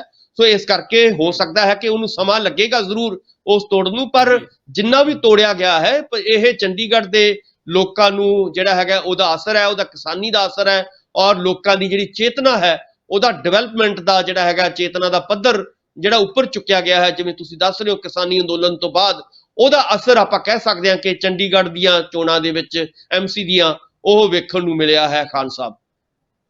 ਜੀ ਬਿਲਕੁਲ, ਚੰਡੀਗੜ੍ਹ ਦੀਆਂ ਜਿਵੇਂ ਨਗਰ ਨਿਗਮ ਦੀਆਂ ਚੋਣਾਂ ਦੇਖਦੇ ਹਾਂ, ਉਸ ਤੋਂ ਬਾਅਦ ਭਾਜਪਾ ਦੇ ਜਿਹੜੇ ਹੌਸਲੇ ਕਾਫੀ ਬੁਲੰਦ ਨਜ਼ਰ ਆ ਰਹੇ ਨੇ, ਕਿਉਂਕਿ ਉਹਨਾਂ ਨੂੰ ਸ਼ਾਇਦ ਇੰਨੀ ਉਮੀਦ ਵੀ ਨਹੀਂ ਸੀ ਕਿ ਇੰਨਾ ਵਿਰੋਧ ਹੋਇਆ। ਚੰਡੀਗੜ੍ਹ ਦੇ ਵਿੱਚ ਵੀ ਵਿਰੋਧ ਹੋਇਆ, ਪੰਜਾਬ ਦੇ ਵਿੱਚ ਵੀ, ਫਿਰ ਵੀ 12 ਸੀਟਾਂ ਲੈ ਕੇ ਉਹ ਕਹਿ ਰਹੇ ਨੇ ਕਿ ਜਿਵੇਂ ਅਸੀਂ ਇੱਥੇ ਵਧੀਆ ਪ੍ਰਦਰਸ਼ਨ ਕਰਿਆ, ਪੰਜਾਬ ਦੇ ਵਿੱਚ ਇਸ ਤੋਂ ਵੀ ਵਧੀਆ ਪ੍ਰਦਰਸ਼ਨ ਕਰਕੇ ਅਸੀਂ ਸੱਤਾ ਦੇ ਵਿੱਚ ਆਵਾਂਗੇ। ਖਾਨ ਸਾਹਿਬ ਦੇਖੋ, ਪੰਜਾਬ ਔਰ ਚੰਡੀਗੜ੍ਹ ਦੇ ਵਿੱਚ ਬਹੁਤ ਫਰਕ ਹੈ। ਜਿਵੇਂ ਮੈਂ ਪਹਿਲਾਂ ਕਿਹਾ ਕਿ ਚੰਡੀਗੜ੍ਹ ਤਾਂ ਸਿੱਧਾ ਸੈਂਟਰ ਦੇ ਕੰਟਰੋਲ ਦੇ ਵਿੱਚ ਹੈ, ਸੈਂਟਰ ਉਹਨੂੰ ਸਾਰੀ ਚੀਜ਼ ਨੂੰ ਕੰਟਰੋਲ ਕਰਦਾ ਹੈ। ਪਰ ਪੰਜਾਬ ਕੀ ਹੈ, ਪੰਜਾਬ ਦੇ ਵਿੱਚ ਇਸ ਵੇਲੇ ਕਾਂਗਰਸ ਦੀ ਸੱਤਾ ਰਹੀ ਹੈ ਔਰ ਬੀਜੇਪੀ ਦਾ, ਜਿਵੇਂ ਮੈਂ ਪਹਿਲਾਂ ਦੱਸਿਆ ਹੈ ਕਿ ਬੀਜੇਪੀ ਦਾ ਕਦੇ ਵੀ ਕੰਟਰੋਲ ਨਹੀਂ ਰਿਹਾ ਪੰਜਾਬ ਦੇ ਵਿੱਚ। ਹਾਂ, ਬੀਜੇਪੀ ਨੂੰ ਜ਼ਰੂਰ ਅਕਾਲੀ ਦਲ ਨਾਲ ਮਿਲ ਕੇ ਕੁਝ ਸੀਟਾਂ ਪ੍ਰਾਪਤ ਹੁੰਦੀਆਂ ਰਹੀਆਂ ਨੇ, ਉਹ ਵੀ ਤਾਂ ਕਿਉਂਕਿ ਅਕਾਲੀ ਦਲ ਨਾਲ ਸਾਂਝਾ ਮੋਰਚਾ ਜਿਹੜਾ ਹੈਗਾ ਗੱਠਜੋੜ ਉਹਨਾਂ ਦਾ ਰਿਹਾ ਹੈ, ਇਸ ਕਰਕੇ ਕੁਝ ਸੀਟਾਂ ਉਹਨਾਂ ਨੂੰ ਜ਼ਰੂਰ ਮਿਲਦੀਆਂ ਰਹੀਆਂ ਨੇ। ਪਰ ਐਤਕੀ ਸਥਿਤੀ ਜਿਹੜੀ ਹੈਗੀ ਹੈ ਬਿਲਕੁਲ ਵੱਖਰੀ ਹੈ। ਪਹਿਲੀ ਗੱਲ ਤਾਂ ਉਹ ਬਿਲਕੁਲ ਕੱਲਿਆਂ ਲੜ ਰਹੀ ਹੈ, ਇਸ ਕਰਕੇ 117 ਬੰਦੇ ਲੱਭਣੇ ਉਹਨਾਂ ਨੂੰ ਇਸੇ ਲਈ ਮੁਸ਼ਕਲ ਹੋ ਰਹੇ ਨੇ ਕਿ ਉਹ ਵੱਡੇ ਲੀਡਰ ਕਿੱਥੋਂ ਲੈ ਕੇ ਆਉਣਗੇ। ਇਹੀ ਕਾਰਨ ਹੈ ਕਿ ਬਹੁਤ ਜ਼ੋਰ ਲਗਾ ਰਹੇ ਨੇ ਕਿ ਸਾਨੂੰ ਦੂਜੀਆਂ ਪਾਰਟੀਆਂ ਚੋਂ ਬੰਦੇ ਪੱਟ ਕੇ ਜਿਹੜਾ ਹੈਗਾ ਅਸੀਂ ਘੱਟੋ ਘੱਟ 117 ਬੰਦੇ ਤਾਂ ਘੱਟੋ ਘੱਟ ਵਧੀਆ ਖੜੇ ਕਰ ਦਈਏ। ਸੋ ਇਦਾਂ ਦੀਆਂ ਸੰਭਾਵਨਾਵਾਂ ਨਜ਼ਰ ਆ ਰਹੀਆਂ ਨੇ। ਸੋ ਦੂਜੇ ਪਾਸੇ ਆਪਾਂ ਦੇਖਦੇ ਹਾਂ ਕਿ ਪੰਜਾਬ ਦੇ ਲੋਕ ਕਦੇ ਵੀ ਮੋਦੀ ਵੇਵ ਨੂੰ ਪਸੰਦ ਨਹੀਂ ਕਰਨਗੇ ਔਰ ਇਹਦਾ ਵੱਡਾ ਕਾਰਨ ਤਾਂ ਪਹਿਲਾਂ ਵੀ ਹੈ, ਪਹਿਲਾਂ ਵੀ ਆਪਾਂ ਦੇਖਿਆ 19 ਦੇ ਵਿੱਚ ਵੀ ਵੇਖਿਆ, ਉਸ ਤੋਂ ਪਹਿਲਾਂ ਵੀ ਵੇਖਿਆ। ਸੋ ਕਹਿਣ ਦਾ ਮਤਲਬ ਹੈ ਕਿ ਇਸ ਵਾਰੀ ਤਾਂ ਸਵਾਲ ਹੀ ਪੈਦਾ ਨਹੀਂ ਹੁੰਦਾ ਕਿ ਕਿਸਾਨੀ ਅੰਦੋਲਨ ਤੋਂ ਬਾਅਦ ਪੰਜਾਬ ਦੇ ਲੋਕ ਜਿਹੜੇ ਨੇ ਬੀਜੇਪੀ ਵੱਲ ਝੁਕਣ। ਇਦਾਂ ਦੀਆਂ ਕੋਈ ਸੰਭਾਵਨਾਵਾਂ ਜ਼ਰੂਰ ਨਜ਼ਰ ਨਹੀਂ ਆ ਰਹੀਆਂ, ਪਰ ਉਹਨਾਂ ਦੀ ਹੋਂਦ ਜਤਾਉਣ ਦਾ ਜਿਹੜਾ ਮਸਲਾ ਹੈ, ਬੀਜੇਪੀ ਆਪਣੀ ਜਿਹੜੀ ਹੋਂਦ ਇੱਥੇ ਦਿਖਾਉਣ ਦੀ ਕੋਸ਼ਿਸ਼ ਕਰ ਰਹੀ ਹੈ, ਉਹਦੇ ਵਿੱਚ ਜ਼ਰੂਰ ਸਫਲ ਹੁੰਦੀ ਨਜ਼ਰ ਆ ਰਹੀ ਹੈ। ਉਹ ਦਿਖਾ ਰਹੀ ਹੈ ਕਿ ਸਾਡੇ ਕੋਲ ਤਾਕਤ ਹੈ, ਸਾਡੇ ਕੋਲ ਪੈਸਾ ਹੈ, ਸਾਡੇ ਕੋਲ ਬਹੁਤ ਸਾਰਾ ਇਦਾਂ ਦੀਆਂ ਚੀਜ਼ਾਂ ਹੋਰ ਵੀ ਨੇ। ਸਿੱਧੇ ਜਾਂ ਸਿੱਧੇ ਤੌਰ ਤੇ ਅਸੀਂ ਬੰਦੇ ਪੱਟ ਸਕਦੇ ਹਾਂ, ਅਸੀਂ ਉਮੀਦਵਾਰਾਂ ਨੂੰ ਆਪਣੀ ਪਾਰਟੀ ਦੇ ਵਿੱਚ ਰਲਾ ਕੇ ਇਦਾਂ ਦੀ ਹਵਾ ਬਣਾਉਣ ਦੀ ਕੋਸ਼ਿਸ਼ ਜ਼ਰੂਰ ਕਰ ਰਹੀ ਹੈ, ਪਰ ਇਸ ਨੂੰ ਬੂਰ ਪੈਂਦਾ ਨਜ਼ਰ ਨਹੀਂ ਆ ਰਿਹਾ ਕਿ ਇਹ ਹਵਾ ਜਿਹੜੀ ਹੈਗੀ ਹੈ ਜਿੱਤ ਦੇ ਵਿੱਚ ਤਬਦੀਲ ਹੋ ਜਾਏਗੀ। ਇਦਾਂ ਦੀਆਂ ਫਿਲਹਾਲ ਕੋਈ ਸੰਭਾਵਨਾਵਾਂ ਨਜ਼ਰ ਨਹੀਂ ਆ ਰਹੀਆਂ ਖਾਨ ਸਾਹਿਬ। ਜੀ ਬਿਲਕੁਲ ਡਾਕਟਰ ਸਾਹਿਬ, ਤੁਸੀਂ ਜਿਵੇਂ ਗੱਲ ਕਰੀ ਆ ਕਿ ਭਾਜਪਾ ਦੇ ਕੋਲ ਪੈਸਾ ਆਇਆ, ਉਹ ਆਪਣੇ ਪੈਸੇ ਦੇ ਜ਼ਰੀਏ ਜਿਹੜੇ ਲੀਡਰ ਨੇ, ਆਗੂ ਨੇ, ਉਹਨਾਂ ਨੂੰ ਪੱਟਦੇ ਹੋਏ ਨਜ਼ਰ ਆ ਰਿਹਾ। ਰਾਘਵ ਚੱਡਾ ਦੇ ਵੱਲੋਂ ਇਹ ਇਲਜ਼ਾਮ ਲਗਾਏ ਗਏ ਸੀ ਕਿ ਨਗਰ ਨਿਗਮ ਚੋਣਾਂ ਜਦੋਂ ਹੋਈਆਂ, ਉਸ ਤੋਂ ਬਾਅਦ ਜਦੋਂ ਨਤੀਜੇ ਆਏ, ਉਸ ਤੋਂ ਬਾਅਦ ਆਮ ਆਦਮੀ ਪਾਰਟੀ ਦੇ ਕੁਝ ਕੌਂਸਲਰਾਂ ਨੂੰ ਖਰੀਦਣ ਦੀ ਕੋਸ਼ਿਸ਼ ਕੀਤੀ ਗਈ ਹੈ। 50-50 ਲੱਖ ਰੁਪਏ ਦਾ ਉਹਨਾਂ ਨੇ ਜ਼ਿਕਰ ਕੀਤਾ ਕਿ 50-50 ਲੱਖ ਰੁਪਏ ਦੇ ਕੇ ਆਪਣੀ ਪਾਰਟੀ ਦੇ ਵਿੱਚ ਬੁਲਾਉਣ ਦੀ ਕੋਸ਼ਿਸ਼ ਕੀਤੀ ਤਾਂ ਜੋ ਉਹਨਾਂ ਨੂੰ ਬਹੁਮਤ ਮਿਲ ਸਕੇ। ਜੀ ਦੇਖੋ, ਹਰ ਪਾਰਟੀ ਦਾ ਖਾਸ ਤੌਰ ਤੇ ਬੀਜੇਪੀ ਦਾ ਜਿਹੜੀ ਸੱਤਾ ਹੈ ਜਾਂ ਮੋਡ ਆਫ ਆਪਰੈਂਡਿਸ ਹੈ ਸੱਤਾ ਨੂੰ ਕਾਇਮ ਕਰਨ ਦਾ ਜਾਂ ਸੱਤਾ ਨੂੰ ਬਰਕਰਾਰ ਰੱਖਣ ਦਾ, ਉਹ ਇਹੀ ਹੈ ਕਿ ਸਾਮ ਦਾਮ ਦੰਡ ਭੇਦ, ਯਾਨੀ ਕਿ ਖਰੀਦ ਕੇ ਜਾਂ ਹਰ ਤਰ੍ਹਾਂ ਨਾਲ ਡਰਾ ਕੇ ਧਮਕਾ ਕੇ, ਯਾਨੀ ਕਿ ਕੋਈ ਵੀ ਜਿੱਥੇ ਕੋਈ ਵੀ ਤਰੀਕਾ ਵਰਤਿਆ ਜਾ ਸਕਦਾ ਹੈ, ਬੀਜੇਪੀ ਦਾ ਹੀ ਤਰੀਕਾ ਰਿਹਾ ਕਿ ਉਸ ਨੂੰ ਵਰਤੋ ਤੇ ਲੋਕਾਂ ਨੂੰ, ਖਾਸ ਤੌਰ ਤੇ ਲੀਡਰਾਂ ਨੂੰ ਆਪਣੇ ਨਾਲ ਰੱਖੋ ਔਰ ਚਾਹੇ ਉਹ ਖਰੀਦਣੇ ਪੈ ਸਕਦੇ ਨੇ। ਆਪਾਂ ਸਾਰੇ ਜਾਣਦੇ ਹਾਂ ਕਿ ਪਿਛਲੇ ਦਿਨਾਂ ਦੇ ਵਿੱਚ ਜਦੋਂ ਇਤਿਹਾਸ ਦੇਖਦੇ ਹਾਂ, ਚਾਹੇ ਕਰਨਾਟਕਾ ਦੀ ਗੱਲ ਹੋਵੇ ਜਾਂ ਹੋਰ ਬਾਕੀ ਸੂਬਿਆਂ ਦੀ ਗੱਲ ਹੋਵੇ, ਲਗਾਤਾਰ ਬੀਜੇਪੀ ਦੀ ਸੋਚ ਰਹੀ ਹੈ ਕਿ ਬਾਕੀ ਜਿਹੜੀਆਂ ਛੋਟੀਆਂ ਪਾਰਟੀਆਂ ਨੇ ਜਾਂ ਰੀਜਨਲ ਪਾਰਟੀਆਂ ਨੇ ਜਾਂ ਇੱਥੋਂ ਤੱਕ ਕਿ ਕਾਂਗਰਸ ਹੈ, ਉਹਨੂੰ ਲੱਗਦਾ ਹੈ ਕਿ ਕਾਂਗਰਸ ਨੂੰ ਜਾਂ ਇਦਾਂ ਦੀਆਂ ਜਿਹੜੀਆਂ ਵਿਰੋਧੀ ਧਿਰਾਂ ਨੇ ਉਹਨਾਂ ਦੇ ਵਿੱਚੋਂ ਬੰਦੇ ਪੱਟ ਕੇ ਜਾਂ ਖਰੀਦ ਕੇ ਉਹਨਾਂ ਨੂੰ ਜਿਹੜਾ ਹੈਗਾ ਕੋਈ ਨਾ ਕੋਈ ਲਾਲਚ ਦੇ ਕੇ ਆਪਣੀ ਸੱਤਾ ਕਾਇਮ ਕੀਤੀ ਜਾਵੇ। ਉਹੀ ਕੰਮ ਉਹ ਚੰਡੀਗੜ੍ਹ ਦੇ ਵਿੱਚ ਕਰ ਰਹੀ ਹੈ। ਆਪਾਂ ਸਾਰੇ ਜਾਣਦੇ ਹਾਂ ਕਿ ਜਿਵੇਂ ਚੱਡਾ ਜੀ ਦੀ ਤੁਸੀਂ ਗੱਲ ਕਰ ਰਹੇ ਹੋ ਕਿ ਚੱਡਾ ਜੀ ਦਾ ਜਿਹੜਾ ਬਿਆਨ ਆਇਆ ਹੈ, ਲਗਾਤਾਰ ਉਹਨਾਂ ਨੇ ਪ੍ਰੈਸ ਕਾਨਫਰੰਸਾਂ ਕੀਤੀਆਂ ਨੇ ਔਰ ਦੱਸਣ ਦੀ ਕੋਸ਼ਿਸ਼ ਕੀਤੀ ਹੈ ਕਿ ਸਾਡੇ ਜਿਹੜੇ ਨੇ ਐਮਸੀਜ਼ ਨੂੰ ਖਰੀਦਿਆ ਜਾ ਰਿਹਾ ਹੈ। ਤਾਂ ਇੱਥੋਂ ਪਤਾ ਲੱਗਦਾ ਹੈ ਕਿ ਹਰ ਤਰ੍ਹਾਂ ਦਾ ਜਿਹੜਾ ਹੈਗਾ ਕੋਸ਼ਿਸ਼ ਕੀਤੀ ਜਾ ਰਹੀ ਹੈ ਬੀਜੇਪੀ ਦੇ ਰਾਹੀਂ ਕਿ ਸਾਡੀ ਸੱਤਾ ਜਿਹੜੀ ਹੈਗੀ ਚੰਡੀਗੜ੍ਹ ਦੇ ਵਿੱਚ ਕਾਇਮ ਹੋ ਸਕੇ। ਪਰ ਮੈਨੂੰ ਨਹੀਂ ਲੱਗਦਾ ਕਿ ਆਉਣ ਵਾਲੇ ਸਮੇਂ ਦੇ ਵਿੱਚ ਉਹਨਾਂ ਦੀ ਸੱਤਾ ਜਿਹੜੀ ਹੈਗੀ ਆ ਕਾਇਮ ਰਹਿ ਸਕੇਗੀ ਜ਼ਰੂਰ, ਕਿਉਂਕਿ ਉੱਥੇ ਜਿਹੜਾ ਹੈਗਾ ਉਮੀਦ ਹੈ ਕਿ ਆਮ ਆਦਮੀ ਪਾਰਟੀ ਦਾ ਮੇਅਰ ਜਿਹੜਾ ਹੈਗਾ ਉਹ ਲਗਾਇਆ ਜਾ ਸਕਦਾ ਹੈ। ਇਦਾਂ ਦੀਆਂ ਜ਼ਿਆਦਾ ਸੰਭਾਵਨਾਵਾਂ ਲੱਗ ਰਹੀਆਂ ਨੇ ਖਾਨ ਸਾਹਿਬ। ਜੀ ਬਿਲਕੁਲ ਡਾਕਟਰ ਸਾਹਿਬ, ਲੁਧਿਆਣਾ ਬੰਬ ਬਲਾਸਟ ਮਾਮਲੇ ਦੀ ਗੱਲ ਕੀਤੀ ਜਾਵੇ ਤਾਂ ਜਸਵਿੰਦਰ ਸਿੰਘ ਮੁਲਤਾਨੀ ਨੂੰ ਜਰਮਨੀ ਦੇ ਵਿੱਚ ਗ੍ਰਿਫਤਾਰ ਕੀਤਾ ਗਿਆ। ਗ੍ਰਿਫਤਾਰੀ ਤੋਂ ਬਾਅਦ ਵੱਡੇ ਖੁਲਾਸੇ ਹੋਏ ਨੇ ਕਿ ਇਹ ਉਹੀ ਮੁਲਤਾਨੀ ਆ ਜਿਸ ਦੇ ਵੱਲੋਂ ਬਲਵੀਰ ਸਿੰਘ ਰਾਜੇਵਾਲ ਕਿਸਾਨ ਲੀਡਰ ਨੂੰ ਜਾਨੋਂ ਮਾਰਨ ਦੀ ਸਾਜ਼ਿਸ਼ ਵੀ ਰਚੀ ਜਾ ਰਹੀ ਸੀ। ਵੱਡੇ ਖੁਲਾਸੇ ਹੋਏ ਨੇ ਇਹ। ਜੀ ਦੇਖੋ, ਹੋ ਸਕਦਾ ਖੁਲਾਸੇ ਹੋਏ ਹੋਣ, ਪਰ ਸਵਾਲ ਤਾਂ ਇਸ ਵੇਲੇ ਇਹੀ ਹੈ ਕਿ ਜਦੋਂ ਇਲੈਕਸ਼ਨਾਂ ਆਉਂਦੀਆਂ ਨੇ, ਪਿਛਲੇ ਜੀ ਵਾਰੀ ਆਪਾਂ ਦੇਖਿਆ ਕਿ ਮੌੜ ਬੰਬ ਧਮਾਕੇ ਬਾਰੇ ਤੁਸੀਂ ਸੁਣਿਆ ਹੋਵੇਗਾ, ਉਦੋਂ ਵੀ ਇਸ ਤਰ੍ਹਾਂ ਬਿਲਕੁਲ ਦਾ ਜੀ। ਮਾਹੌਲ ਬਣਾਉਣ ਦੀ ਕੋਸ਼ਿਸ਼ ਕੀਤੀ ਗਈ ਹੈ ਕਿ ਮਾਹੌਲ ਨੂੰ ਵਿਗਾੜਿਆ ਜਾਏ, ਔਰ ਹੁਣ ਵੀ ਜਿਹੜਾ ਹੈਗਾ ਇਸ ਤਰ੍ਹਾਂ ਦੇ ਬੰਬ ਧਮਾਕੇ ਇਸ ਤਰ੍ਹਾਂ ਦਾ ਦੱਸਣ ਦੀ ਕੋਸ਼ਿਸ਼ ਕੀਤੀ ਜਾ ਰਹੀ ਹੈ ਕਿ ਇੱਥੇ ਤੱਕ ਬਹੁਤ ਵੱਡੇ ਖਤਰੇ ਨੇ, ਪੰਜਾਬ ਦੇ ਵਿੱਚ ਦੁਬਾਰਾ ਅੱਤਵਾਦ ਪੈਦਾ ਹੋ ਸਕਦਾ ਹੈ। ਸੋ ਜਦੋਂ ਤੁਸੀਂ ਵੋਟਾਂ ਦੇ ਨੇੜੇ, ਇਲੈਕਸ਼ਨਾਂ ਦੇ ਨੇੜੇ ਇਦਾਂ ਦੀਆਂ ਕਾਰਵਾਈਆਂ ਹੁੰਦੀਆਂ ਨੇ, ਤਾਂ ਵੱਡੇ ਜਿਹੜੇ ਸਵਾਲ ਨੇ ਉਹ ਵੱਖ-ਵੱਖ ਏਜੰਸੀਆਂ ਦੇ ਉੱਤੇ ਖੜੇ ਹੋਣੇ ਲਾਜ਼ਮੀ ਨੇ। ਸੋ ਹੁਣ ਵੀ ਵੱਡੇ ਸਵਾਲ ਜਿਹੜੇ ਨੇ ਚੁੱਕੇ ਜਾ ਰਹੇ ਨੇ। ਸੋ ਕਹਿਣ ਦਾ ਮਤਲਬ ਹੈ ਕਿ ਜੇਕਰ ਏਜੰਸੀਆਂ ਦੀ ਡਿਊਟੀ ਹੈ ਕਿ ਇਹ ਕੰਮ ਜਿਹੜੇ ਨੇ ਇਹ ਆਉਣ ਵਾਲੇ ਜਿਹੜੇ ਨੇ ਇਹਨਾਂ ਦਿਨਾਂ ਦੇ ਵਿੱਚ ਹੀ ਕਿਉਂ ਹੁੰਦੇ ਨੇ, ਜਾਂ ਜਦੋਂ ਚੋਣਾਂ ਹੁੰਦੀਆਂ ਨੇ ਉਦੋਂ ਹੀ ਕਿਉਂ ਇਦਾਂ ਦਾ ਡਰ ਜਿਹੜਾ ਹੈਗਾ ਦਿਖਾਇਆ ਜਾਂਦਾ ਹੈ। ਪਹਿਲਾਂ ਇਹ ਮਸਲੇ ਬਾਅਦ ਦੇ ਵਿੱਚ ਜਦੋਂ ਚੋਣਾਂ ਹੋ ਜਾਂਦੀਆਂ ਨੇ ਉਦੋਂ ਮਸਲੇ ਸਾਰੇ ਹੱਲ ਹੋ ਜਾਂਦੇ ਨੇ, ਸਭ ਠੀਕ ਠਾਕ ਹੋ ਜਾਂਦਾ ਹੈ, ਪਰ ਜਦ ਚੋਣਾਂ ਆਉਂਦੀਆਂ ਨੇ ਉਦੋਂ ਸਾਰੀਆਂ ਚੀਜ਼ਾਂ ਜਿਹੜੀਆਂ ਨੇ ਵਾਪਰਦੀਆਂ ਨੇ। ਸੋ ਕਹਿਣ ਦਾ ਮਤਲਬ ਹੈ ਕਿ ਇਹ ਸਾਰੇ ਜਿਹੜੀਆਂ ਨੇ ਇਹ ਉਸ ਤਰ੍ਹਾਂ ਦੀਆਂ ਗੱਲਾਂ ਹੀ ਹੋ ਰਹੀਆਂ ਨੇ ਜਿਵੇਂ 17 ਦੇ ਵਿੱਚ ਕੋਸ਼ਿਸ਼ ਕੀਤੀ ਗਈ ਸੀਗੀ ਪੰਜਾਬ ਦਾ ਮਾਹੌਲ, ਪੰਜਾਬ ਦੇ ਭਾਈਚਾਰੇ ਨੂੰ, ਪੰਜਾਬ ਦੀ ਜਿਹੜੀ ਸ਼ਾਂਤੀ ਨੂੰ ਭੰਗ ਕਰਨ ਦੀ, ਕਿਉਂਕਿ ਬਾਰਡਰ ਏਰੀਆ ਹੈ ਔਰ ਬਾਰਡਰ ਏਰੀਏ ਦੇ ਵਿੱਚ ਹਰ ਕੋਈ ਜਿਹੜਾ ਹੈਗਾ ਵਿਸ਼ਵਾਸ ਕਰਦਾ ਹੈ ਕਿ ਇਦਾਂ ਦੀਆਂ ਸੰਭਾਵਨਾਵਾਂ ਹੋ ਸਕਦੀਆਂ ਨੇ। ਪਰ ਸਵਾਲ ਤਾਂ ਇਸ ਵੇਲੇ ਇਹੀ ਹੈ ਕਿ ਪਹਿਲਾਂ 5 ਸਾਲ ਕਿਉਂ ਨਹੀਂ ਹੁੰਦੀਆਂ ਇਹ, ਜਿਉਂ-ਜਿਉਂ ਚੋਣਾਂ ਨੇੜੇ ਆਉਂਦੀਆਂ ਨੇ, ਚਾਹੇ ਲੋਕ ਸਭਾ ਦੀਆਂ ਹੋਣ ਚਾਹੇ ਵਿਧਾਨ ਸਭਾ ਦੀਆਂ ਹੋਣ, ਇੱਕਦਮ ਲੋਕਾਂ ਨੂੰ ਜਿਹੜਾ ਹੈਗਾ ਇਸ ਤਰ੍ਹਾਂ ਦਾ ਡਰ ਜਿਹੜਾ ਹੈਗਾ ਜ਼ਰੂਰ ਦਿਖਾਉਣ ਦੀ ਕੋਸ਼ਿਸ਼ ਕਰਦੀਆਂ ਨੇ। ਪਰ ਇਹਦੇ ਨਾਲ ਆਪਾਂ ਸਾਰੇ ਜਾਣਦੇ ਹਾਂ ਕਿ ਕਿਹਦਾ ਫਾਇਦਾ ਹੋ ਰਿਹਾ ਹੈ। ਪੋਲੀਟੀਕਲ ਪਾਰਟੀਆਂ ਨੂੰ ਆਪਣਾ ਫਾਇਦਾ ਲੈਣ ਦੀ ਜ਼ਰੂਰ ਉਹ ਕੋਸ਼ਿਸ਼ ਕਰਨਗੀਆਂ, ਔਰ ਇਸ ਤਰ੍ਹਾਂ ਦੇ ਜਿਹੜੇ ਨੇ ਜਦੋਂ ਵੀ ਚੋਣਾਂ ਹੋਣਗੀਆਂ ਇਦਾਂ ਦੀਆਂ ਕਾਰਵਾਈਆਂ ਅਕਸਰ ਪਹਿਲਾਂ ਵੀ ਹੁੰਦੀਆਂ ਰਹੀਆਂ ਨੇ, ਆਉਣ ਵਾਲੇ ਦਿਨਾਂ ਦੇ ਵਿੱਚ ਵੀ ਹੋਰ ਵੀ ਹੋਣ ਦੀਆਂ ਸੰਭਾਵਨਾਵਾਂ ਨਜ਼ਰ ਆ ਰਹੀਆਂ ਨੇ। ਖਾਨ ਸਾਹਿਬ ਜੀ ਬਿਲਕੁਲ। ਡਾਕਟਰ ਸਾਹਿਬ, ਗੱਲ ਕੀਤੀ ਜਾਵੇ ਕਾਂਗਰਸ ਦੀ, ਤਾਂ ਕਾਂਗਰਸ ਲਗਾਤਾਰ ਆਪਣੀ ਸਰਗਰਮੀਆਂ ਤਾਂ ਤੇਜ਼ ਕਰਦੀ ਨਜ਼ਰ ਆ ਰਹੀ ਆ, ਪਰ ਹਾਲੇ ਤੱਕ ਉਮੀਦਵਾਰਾਂ ਦੀ ਲਿਸਟ ਜਿਹੜੀ ਆ ਸਾਹਮਣੇ ਨਹੀਂ ਲਿਆਂਦੀ ਗਈ, ਜਾਰੀ ਨਹੀਂ ਕੀਤੀ ਗਈ। ਤੇ ਨਵਜੋਤ ਸਿੰਘ ਸਿੱਧੂ, ਜਿਵੇਂ ਆਪਾਂ ਪਹਿਲਾਂ ਵੀ ਜ਼ਿਕਰ ਕੀਤਾ ਸੀ, ਜਿੱਥੇ ਜਾਂਦੇ ਨੇ ਉਮੀਦਵਾਰ ਦਾ ਐਲਾਨ ਇੱਕ ਤਰ੍ਹਾਂ ਕਰ ਦਿੰਦੇ ਨੇ, ਪਰ ਉਹ ਉਸ ਦੇ ਵਿੱਚ ਕਿੰਨੀ ਕੁ ਸੱਚਾਈ ਹੁੰਦੀ ਆ ਉਹ ਸਭ ਦੇ ਸਾਹਮਣੇ ਆ ਚੁੱਕਿਆ ਕਿ ਜਿਵੇਂ ਫਤਿਹ ਜੰਗ ਬਾਜਵਾ ਦੀ ਆਪਾਂ ਗੱਲ ਕੀਤੀ ਆ, ਲਾਡੀ ਜੀ ਦੀ ਗੱਲ ਕੀਤੀ ਆ, ਬਟਾਲਾ ਦੇ ਵਿੱਚ ਅਸ਼ਵਨੀ ਸ਼ੇਖੜੀ ਦੀ ਪਿੱਠ ਥਾਪੜੀ ਸੀ ਨਵਜੋਤ ਸਿੰਘ ਸਿੱਧੂ ਨੇ। ਉਸ ਤੋਂ ਬਾਅਦ ਤ੍ਰਿਪਤ ਰਜਿੰਦਰ ਬਾਜਵਾ ਦੀ ਨਾਰਾਜ਼ਗੀ ਵੱਧ ਗਈ। ਬੀਤੀ ਰਾਤ ਸੁਖਜਿੰਦਰ ਸਿੰਘ ਰੰਧਾਵਾ ਦੇ ਘਰੇ ਕਾਂਗਰਸੀਆਂ ਦੀ ਮੀਟਿੰਗ ਹੋਈ ਆ, ਯਾਨੀ ਕਿ ਸਿੱਧੇ ਤੌਰ ਤੇ ਕਹਿ ਸਕਦੇ ਹਾਂ ਕਿ ਪਹਿਲਾਂ ਹੀ ਕਲੇਸ਼ ਖਤਮ ਨਹੀਂ ਹੋ ਰਿਹਾ ਟਿਕਟਾਂ ਨੂੰ ਲੈ ਕੇ, ਦੂਜੇ ਪਾਸੇ ਫਿਰ ਤੋਂ ਜਿਹੜੇ ਹੁਣ ਕਵਾਇਦ ਸ਼ੁਰੂ ਹੋ ਗਈ ਰੁੱਸਿਆਂ ਨੂੰ ਮਨਾਉਣ ਵਾਲੀ। ਜੀ ਦੇਖੋ, ਆਪਾਂ ਕੱਲ ਵੀ ਇਹ ਗੱਲ ਕੀਤੀ ਸੀ ਕਿ ਤ੍ਰਿਪਤ ਰਜਿੰਦਰ ਬਾਜਵਾ ਜਾਂ ਜਿਹੜੀ ਮਾਝਾ ਬ੍ਰਿਗੇਡ ਕਿਹਾ ਜਾਂਦਾ ਹੈ, ਉਹ ਇਹੀ ਚਾਹੁੰਦੇ ਨੇ, ਜਾਂ ਆਪਾਂ ਕਹਿ ਸਕਦੇ ਰੰਧਾਵਾ ਸਾਹਿਬ ਸੌਰੀ, ਕਿ ਸਾਡੀਆਂ ਟਿਕਟਾਂ ਜਿਹੜੀਆਂ ਨੇ ਉਹ ਬਦਲ ਕੇ ਸਾਨੂੰ ਦਿੱਤੀਆਂ ਜਾਣ।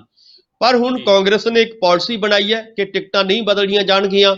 ਜਿਹੜੇ ਲੀਡਰ ਜਾਂ ਜਿਹੜੇ ਵਿਧਾਇਕ ਜਾਂ ਜਿਹੜੇ ਮੰਤਰੀ ਸਾਹਿਬਾਨ, ਜਿੱਥੋਂ ਉਹਨਾਂ ਨੂੰ ਪਹਿਲਾਂ ਟਿਕਟ ਮਿਲੀ ਆ ਉੱਥੋਂ ਹੀ ਉਹਨਾਂ ਨੂੰ ਦੁਬਾਰਾ ਟਿਕਟ ਮਿਲਣ ਦੀਆਂ ਸੰਭਾਵਨਾਵਾਂ ਨੇ। ਇਹ ਜਦੋਂ ਗੱਲ ਲਾਗੂ ਹੋਣੀ ਆ ਜਾਂ ਇੱਕੋ ਪਰਿਵਾਰ ਦੇ ਇੱਕੋ ਹੀ ਉਮੀਦਵਾਰ ਨੂੰ ਟਿਕਟ ਲਾਗੂ ਕੀਤੀ ਗਈ ਹੈ, ਇੱਕ ਮਾਡਲ ਤਿਆਰ ਕੀਤਾ ਗਿਆ, ਇੱਕ ਫਾਰਮੂਲਾ ਤਿਆਰ ਕੀਤਾ ਗਿਆ ਹੈ, ਤਾਂ ਇਸ ਫਾਰਮੂਲੇ ਦੇ ਮੁਤਾਬਕ ਅਸੀਂ ਦੇਖਦੇ ਹਾਂ ਕਿ ਇਸ ਦੇ ਵਿੱਚ ਕਈ ਜਿਹੜੇ ਨੇ ਵਿਧਾਇਕ ਜਾਂ ਕਈ ਲੀਡਰ ਉਹ ਨਾਰਾਜ਼ ਜਾਂ ਨਿਰਾਸ਼ ਨਜ਼ਰ ਆ ਰਹੇ ਨੇ। ਇਸੇ ਕਰਕੇ ਉਹ ਪਾਰਟੀਆਂ ਛੱਡ ਰਹੇ ਨੇ। ਜਦੋਂ ਉਹਨਾਂ ਨੂੰ ਭਿਣਕ ਪੈਂਦੀ ਹੈ ਕਿ ਸਾਡੀ ਟਿਕਟ ਹਰ ਹਾਲਤ ਦੇ ਵਿੱਚ ਕੱਟੀ ਗਈ ਹੈ, ਤਾਂ ਇਹਦੇ ਨਾਲ ਜਿਹੜਾ ਹੈਗਾ ਰੌਲਾ ਪਿਆ ਹੈ, ਔਰ ਕੱਲ ਵੀ ਪਿਆ, ਮੀਟਿੰਗਾਂ ਹੋਈਆਂ ਨੇ, ਪਰ ਇਹਦਾ ਸਿੱਟਾ ਨਿਕਲਣ ਵਾਲਾ ਨਹੀਂ ਹੈ। ਟਿਕਟਾਂ ਜ਼ਰੂਰ ਜਿਹੜੀ ਹੈਗੀ ਹੈ ਹਾਈ ਕਮਾਂਡ ਦੇ ਫੈਸਲੇ ਅਨੁਸਾਰ ਹੀ ਮਿਲਣੀਆਂ ਨੇ। ਖਾਨ ਸਾਹਿਬ ਜੀ ਬਿਲਕੁਲ। ਡਾਕਟਰ ਸਾਹਿਬ, ਅੱਜ ਦੇ ਪ੍ਰੋਗਰਾਮ ਦੇ ਵਿੱਚ ਤੁਸੀਂ ਕੀਮਤੀ ਸਮਾਂ ਦਿੱਤਾ, ਦਰਸ਼ਕਾਂ ਤੱਕ ਹਰ ਖਬਰ ਦੀ ਕੋਖ ਪਹੁੰਚਾਈ ਹੈ ਤੁਸੀਂ, ਬੇਵਾਕੀ ਦੇ ਨਾਲ ਹਰ ਖਬਰ ਦੀ ਜਾਣਕਾਰੀ ਦਰਸ਼ਕਾਂ ਤੱਕ ਪਹੁੰਚਾਈ। ਇਸ ਲਈ ਤੁਹਾਡਾ ਬਹੁਤ ਬਹੁਤ ਧੰਨਵਾਦ ਜੀ। ਬਹੁਤ ਬਹੁਤ ਸ਼ੁਕਰੀਆ, ਮਿਹਰਬਾਨੀ, ਧੰਨਵਾਦ। ਸੋ ਅੱਜ ਦੇ ਪ੍ਰੋਗਰਾਮ ਦੇ ਵਿੱਚ ਇੰਨਾ ਹੀ। ਕੱਲ ਮਿਲਦੇ ਹਾਂ ਕਿਸੇ ਹੋਰ ਮੁੱਦੇ ਨੂੰ ਲੈ ਕੇ, ਪੂਰੇ ਵਿਸਥਾਰ ਦੇ ਨਾਲ ਚਰਚਾ ਕਰਾਂਗੇ। ਤਦ ਤੱਕ ਲਈ ਦਿਓ ਇਜਾਜ਼ਤ। ਧੰਨਵਾਦ।